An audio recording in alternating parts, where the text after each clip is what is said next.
welcome to episode 5 of the Confidence Switch: How to Change Careers and Still Love Your Life.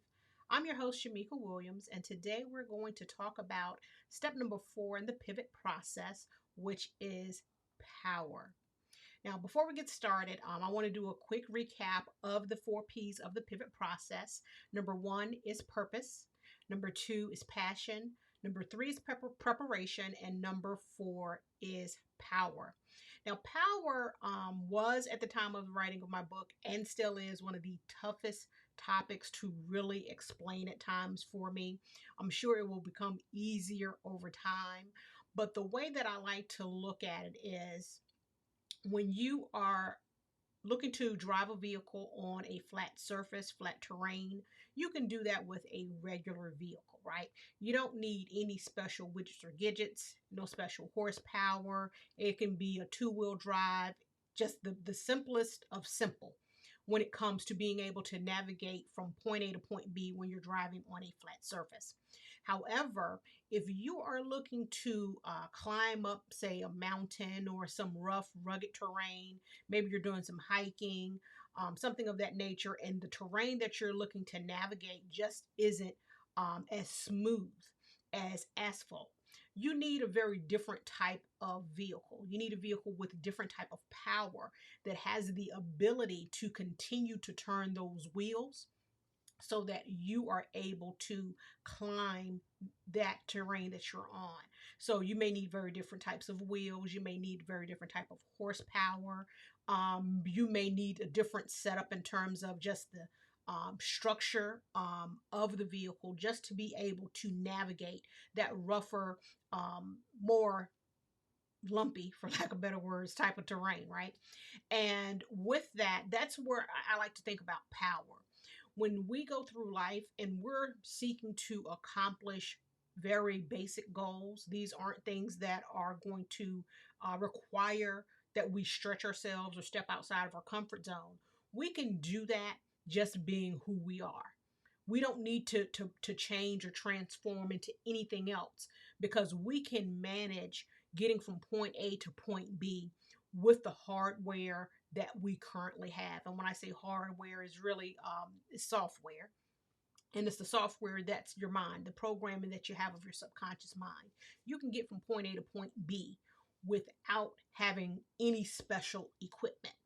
But when you're looking to climb and you're looking to reach a certain level in life, that's going to require you to go through some difficult challenges. When you're going to be faced with dealing with rejection, when you're going to be pushing yourself to do something that you've never done before, and you're looking at surmounting different obstacles, you're going to need a very different type of vehicle.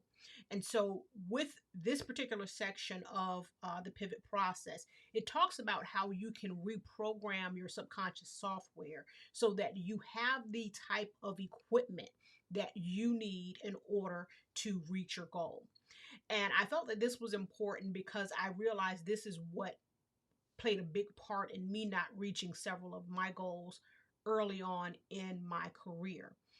I did not realize that I needed to get rid of some of the old software that I had, some old ways of thinking, and that I needed to replace it with new, updated information that would actually support me on my journey.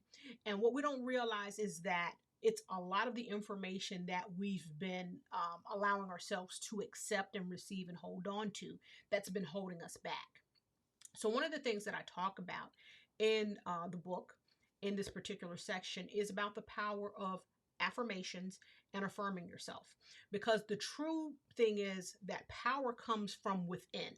And oftentimes we've been taught to believe that power is external. We need to go somewhere else to get that power.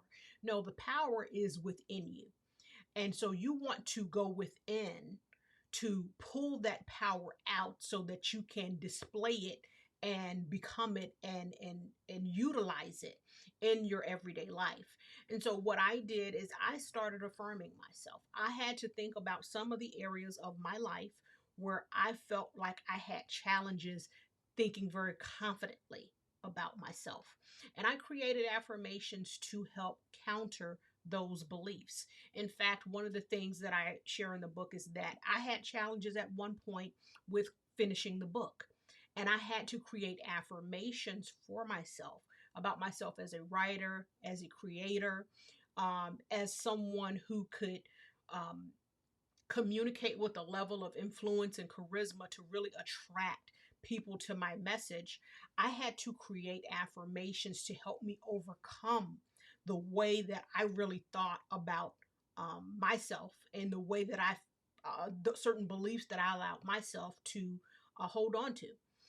This is not my first rodeo in terms of creating content and seeking to help people in some way, shape, or form. So I had some baggage that I carried with me from when I didn't necessarily reach the level of success that I envisioned when I started my very first podcast. So I had that type of baggage that I needed to overcome so that as I was writing the book, I could stop thinking about those things and start thinking about how my message would attract and be beneficial to the individuals who actually wanted to learn more about it. So you have to work on thinking about one, what areas do you feel like you have challenges in? What areas of your life, when it comes to this career change, are you less confident about? And you write and create affirmations to help you reprogram your mind around those particular topics. And for me, I started reciting my affirmations. Oh, at one point, I had about 3 sets of affirmations that I had going on for different things. And I'm reciting my affirmations in the morning, I'm reciting them in the evening, 5 minutes minimum for each set of affirmations, just so that I can continue to reprogram myself. And one of the things that I noticed is that there would be times where I would have doubts. There would be times where I would not want to keep going on. And then I would think about my affirmations, or I would remember that, hey, this is not who you are. So those affirmations started helping me recognize when a thought, a stray thought came in, that you don't want to hold on to this stray thought, send it back out. And that developed a level of awareness that allowed me to manage the challenges that would come when it came to seeking to change careers. I talk about it a bit in the book, and I probably didn't go into it in as much detail as I could have. Um, but there was a point in my journey where I wanted to quit. I had applied for all of these different positions over the course of a couple of months, and I was just getting rejection after rejection after rejection. And it hurt because I was in a situation where I desperately wanted to change. I desperately wanted to make the move, and getting rejection after rejection was frustrating. Revising my resume a gazillion times was frustrating, and I wanted to quit. And I just had a moment where I just had a mini breakdown. I cried. Oh, I was so frustrated. I was so hurt, because I was just like, I've tried so many things over the course of my life, and I'm not getting to where I want to go, and I'm sick and tired of it, right? I want to win, damn it, and why is this not working out for me? And I'm so mad and angry. I don't want to do anything. And yet, in that moment of frustration and crying, and even one point, really just pouring my heart out to my husband, I realized that this was the moment that I needed to overcome. This moment of intense frustration, this moment of I just want to give up, was the moment that I needed to become. There was me. I was able to observe myself outside of myself and say, oh, this is the time that you would have normally given up, if not a little bit sooner. And I was able to recognize that although I was mad and frustrated, that I couldn't give up, that I wouldn't give up, because I now knew and recognized that that moment was there and designed to stop me.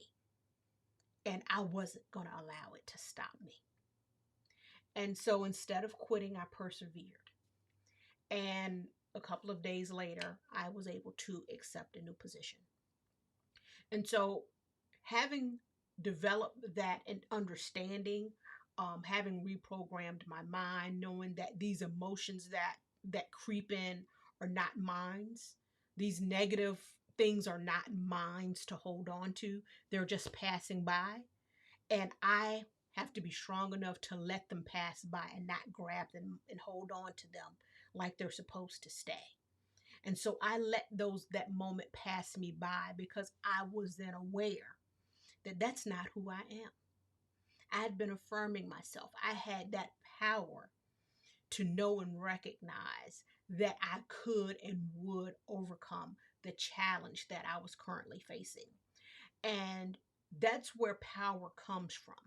The power comes from within, but it takes taking the time to have that self evaluation, knowing about yourself, knowing about the areas that you want to focus on, and putting the time and effort into reprogramming how you see yourself, reprogramming what you believe about yourself.